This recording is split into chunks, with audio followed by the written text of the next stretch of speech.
Abantu dukurikirana kuri Remote TV imisi yose turabashimira, tubasaba mugire subscribe, tugume tuyaga imisi yose. Kandi tugerageza kubaka ikintu kizima, ibintu bidufasha, niho tuzoronka nubwo bigoye isi imeze neza. Kubera ngaha kuri Remote TV we trying to bridge the gap. I know it's not easy, but what can we do? We try our best.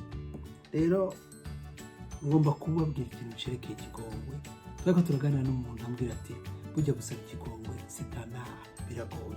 Ifu kumenya kuvuga, ifu kumenya ingene wigenza, ifu kumenya uri kurabarira ingene ameze. Umuntu yagukoshereje kenshi uravyumva ukababara. Hari igihe bimaze iminsi ukazoyimubwira utevye, nabyo si byiza. Ifu ko bimenya ko yakubabaje. Icyo gice cya mbere. Icya kabiri, ifu ko asaba ikigongwe ubwo nyene nivyo bigishushu kimubarira. Ntatangure kuvuga ati nashatse kugira ibi, no. Babongereza bavuga ati own your mistakes. Emera amakosa yawe uyafate mu minwe, hamusaba imbabazi. Aho birashoboka. Uga kenshi usabye imbabazi uti ndasabye imbabazi, ugacushira ko ariko ako kariko gacira kura mu bihejeje kuvuga biba birangiye. Bivuga ko dukwiye gusaba imbabazi tutongeye ko ibintu byo kwisigura ngo uri kuramubwira ingene vyagenze kandi bishavuye. Rero saba imbabazi, ibyo urashobora kuzobimwe explica hezi imisi niba ushaka kubimubwira.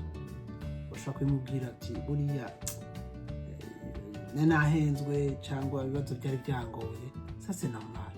Mugabo sinibaza ko bikwiye ko uvuga uti ndasabye imbabazi mugabo urabona na wewe tusanga n'icyo. Murakoze cyane, dusaba imbabazi gusa niho uvuga uti je m'approprie mes fautes, alors je demande pardon et ça va nous aider. Bishobora kutubana neza tugize gutyo, ko kenshi dushaka ko iby'iwacu ari byo bipasa. Waba baje umuntu utamubabaje tutamufu. Merci.